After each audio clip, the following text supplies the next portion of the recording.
और अगर आपने अभी तक हमारा चैनल सब्सक्राइब नहीं किया तो फौरन सब्सक्राइब कीजिए, साथ ही बेल आइकॉन पर क्लिक करें ताकि मजीद आने वाली वीडियो है वो आपको वक्त पर मिलती रहे। रहमान ने इसको लिखा है, नबी पाक सल्लल्लाहु अलैहि वसल्लम तशरीफ फरमा थे। ऐसे सख्त अल्फाज ना अहादीस में बड़े कम मिलते हैं।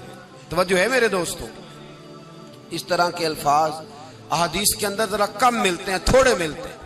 लेकिन तरगीब व तरहीब में ये रवायत मौजूद है। हजरत अनस बिन मालिक रदी अल्लाह तआला अन्हु से मरवी फरमाते, हुजूर तशरीफ फरमाते, ढेर सारे सहाबा जलवा फरमाते। अचानक अल्लाह के रसूल ने फरमाया, अचानक फरमाया, जिसका कोई रिश्तेदार उससे नाराज है या जिसने अपने किसी रिश्तेदार को नाराज किया हुआ है वो उठे और मेरी महफिल से चला जाए।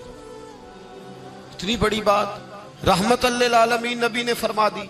फरमाया, जिसका कोई रिश्तेदार नाराज है, जिसने किसी रिश्तेदार को नाराज किया है, वो उठे और मेरी महफिल से वो चला जाए, रुखसत हो जाए।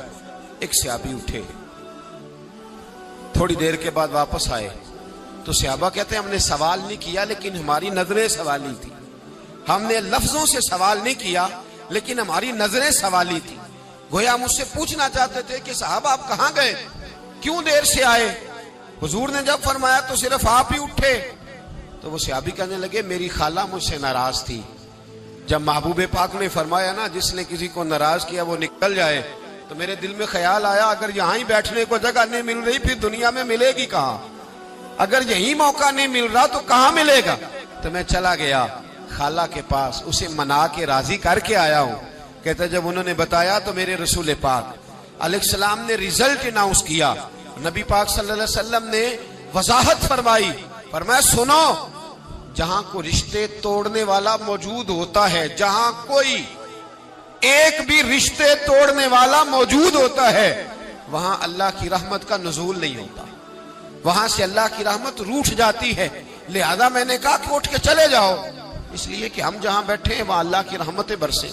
और अगर तुम रिश्ते तोड़ोगे, हमारे यहाँ सबसे पहली मनसूबाबंदी करीबी रिश्तेदारों के बारे में होती है। और फिर सबसे बड़ा मसला यह है कि जाहिर अल्लाह तबारक व तआला की तकसीम है। अगर किसी को बजरिया इल्म थोड़ी फोकियत मिल जाए तो बाकी सारे रिश्तेदारों को सारी रात ही जाहिल कहता रहता है, सारी रात। हालांकि उससे सवाल अगर ये पूछा जाए कि भाई वो तो जाहिल थे, तूने इल्म देने में क्या मेहनत की, तूने उनके सामने दीन पेश करने में क्या जद्दोजहद की। मेरे रसूल पाक सल्लल्लाहु अलैहि वसल्लम तो 23 साल मेहनत फरमाते रहे और बिल आखिर महबूब पाक अलैहिस्सलाम के रिश्तेदार सबसे सख्त चचा अबू जाल ही था ना, उसके भी बच्चे कलमा पढ़ के मुसलमान हो गए। तो नस्लें आ गई हुजूर की बारगाह में, तूने क्या जद्दोजहद की इल्म देने के लिए, क्या जद्दो। और अगर कोई कहे कि वो गरीब हैं, वो बिल्कुल छोटे हैं, तो फिर सवाल ये है कि भाई अगर अल्लाह ने तुझे वुसअत दी थी, तूने किस किस का हाथ पकड़ा और किस किस का बाजू थाम कर तूने उसे आगे पहुंचाया है, और किस किस का बाजू थाम के तूने कहा है कि आजा तू भी मेरे साथ आगे चल और तू भी थोड़ा सा हासिल कर ले। हमने तो यही देखा है इल्ला माशाअल्लाह कि अगर कोई रिश्तेदार आगे निकल गया तो उसने गरीबों को रिश्तेदार ही मानना छोड़ दिया।